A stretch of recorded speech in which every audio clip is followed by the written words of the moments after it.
Shalom in Yahushua HaMashiach. I want to look at a passage in Deuteronomy. And again, I want to look at this from a logical, practical standpoint. It's Deuteronomy chapter 18, verses 20 through 22. And it reads, "But the prophet who presumes to speak a word in my name, which I have not commanded him to speak, or who speaks in the name of other gods, that prophet shall die. And if you say in your heart, how shall we know the word which the Lord has not spoken? When a prophet speaks in the name of the Lord, if the thing does not happen or come to pass, that is the thing which the Lord has not spoken, that prophet has spoken it presumptuously, you shall not be afraid of him." Now, this is the command of God. This is one of God's commands, right? Directly from his throne. But the thing is, if you think about it, it makes complete sense too, right? Logical sense, right? So if God has something for one of his people to tell the other people about something, the only way to know if it's from him is if it comes to pass, right? Because he's the one who can predict the future. Now, obviously, if somebody else is trying to say something that is trying to direct the people of God in a certain way or a certain path, and it doesn't come to pass, then they're trying to mislead the people, right? It's just logical. It just makes perfect logical sense. So now, in this time when this was written, okay, this is universal. This is a universal truth, right? Applies to then and applies today, and it also applied in the first century as well. Now, so who was he talking about? So he's talking about a prophet who's actually speaking to the people of the day, right?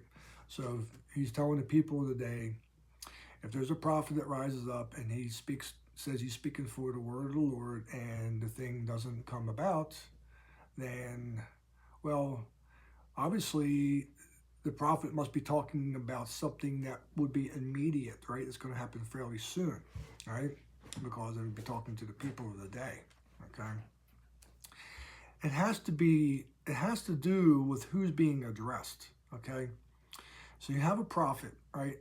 And so they address the people of the day, was speaking some specific language, and they say, oh, you're going to see this, or this thing's going to happen to you, or whatever, right? Those people are the ones that he's talking to, and those are the ones who get to put that prophet to death. They're the ones who get to determine whether that prophet is speaking for God or not, if they're speaking to them. So if he's speaking to them and it doesn't happen in their life, then they know that prophet is not speaking for God, okay? Now let's fast forward to the New Testament, right? Yahushua, who is the Word of God, right? But he was also a prophet. He also prophesied to the people. He prophesied to his disciples in private in Matthew 24 when they came to him, asked him about the signs of his coming. He gave John specific prophecy to tell of the 7 churches of Asia in Revelation.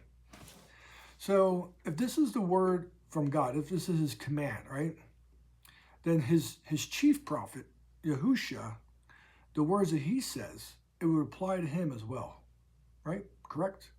It has to apply across the board to whoever is going to speak for God, right? Especially the Son of God. Think about it, right? So let's take John, for example. In the beginning of Revelation, John writes that these are the words of the Lord, right? And he tells them to write these things down. And then he tells John to write to the 7 churches of Asia, and he tells them that certain things were going to happen. They were going to experience certain things, right? Now, if it never happened, okay, to those people in those churches, then we would have to conclude that Yahushua was a false prophet. Or we have to conclude that the people who are telling us today about what their intentions were are wrong, All right. Same goes for Matthew 24. Okay. When, again, it was the disciples who were specifically asking a question to Yahushua about his return. And he gave them specific language about that, right? He was prophesying to them pertaining to his return, okay? That had to happen. And it had to happen as he said it, when he said it, for that generation and for them, because he constantly was saying you, right? Telling them you, right? They're the first hearers. That's the thing, is who are the primary hearers of the prophecy, right? And when this was written in Deuteronomy, who were the primary hearers? And John, who was the primary hearer of the prophecy of Yahushua, the disciples who were there privately with him, who were the primary hearers of the prophecy that he gave to them, right? They were, right? So this is absolute and utter concrete evidence, right, that everything that he said to the disciples in that day, it had to happen. It had to come to pass.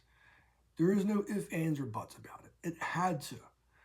Because that is the logical word of God, the logical word and the command of God, right? That if a prophet doesn't, if their word does not come about, they are to be put to death, and they are supposed to be marked as somebody who is not speaking for God, right?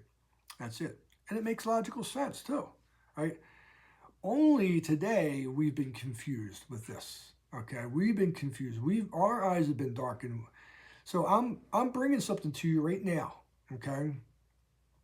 I'm bringing something to you right now, and you're going to be held accountable for this message that I'm telling you right now, all right? You're going to be held accountable because this is the absolute truth, and it's logical too. All right, it's based in complete logic and reason. Okay, that Yahushua, who prophesied to the people of the first century, right? Even when he said about his, being, tearing his temple down and coming back in 3 days, and his death and 3 days resurrection, right? His second return that he told the people, him returning again, all those things that he told the people of the day, right? That he told them first. They were the first hearers. Right? And he told it to them. It had to happen. It had to occur.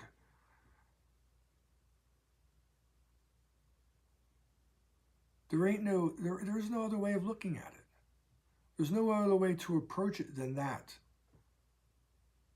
So, shalom, peace to you. Take those thoughts and take them to the Creator God.